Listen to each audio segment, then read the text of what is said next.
In 2026, raw computing power translates directly into flawless artistic fidelity. The promises of 4-megapixel photorealism and exact hex color matching are real, but they hide a massive operational cost. The landscape has fractured into consumer-friendly pipelines versus massive, resource-heavy architectures. Every model choice now depends on which architecture your specific hardware can survive. This quadrant chart evaluates the market on a spectrum of compute effort versus granular production control. Highly optimized Stable Diffusion models sit in the bottom left. They have a very low hardware cost, but they struggle with multi-character consistency. The new Diffusion Transformer, or DIT models, sit in the extreme top right. A diffusion transformer is an architecture that uses attention-based blocks instead of standard convolutional layers to process complex image data. Bridging the gap between these quadrants requires either expensive cloud API endpoints or destructive hardware compromises.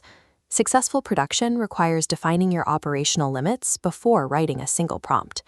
This chart compares the VRAM required to run Flux 2.0 unquantized with its Mistral Small 3.1 text encoder. VRAM is the high-speed memory on your graphics card used to process the massive data loads of AI generation. Mistral Small 3.1 is a large language model that translates your text prompts into data the generator can understand.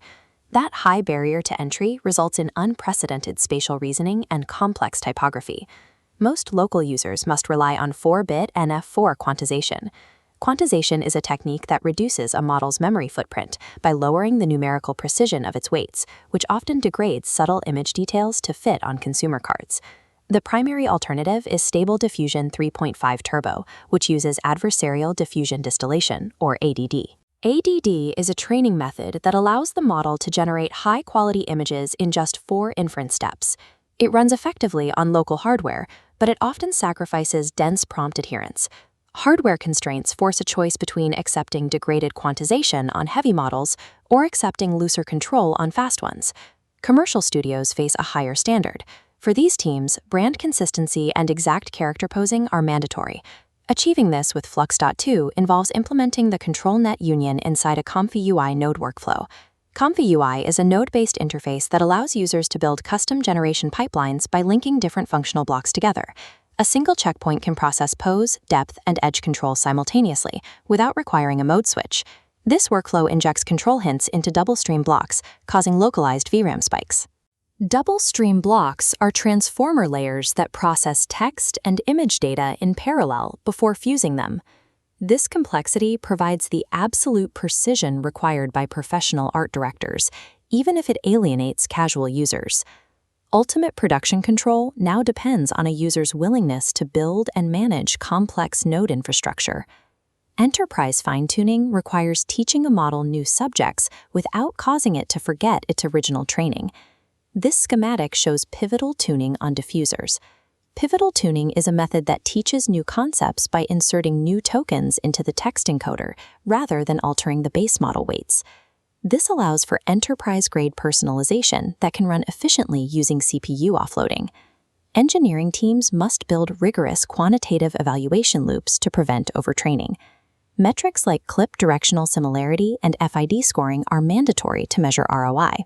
FID, or Fréchette Inception Distance, is a metric that calculates how closely generated images match the statistical distribution of real photographs.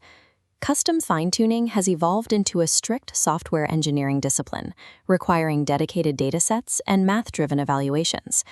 The legal and commercial reality of these models determines their ultimate deployment risk.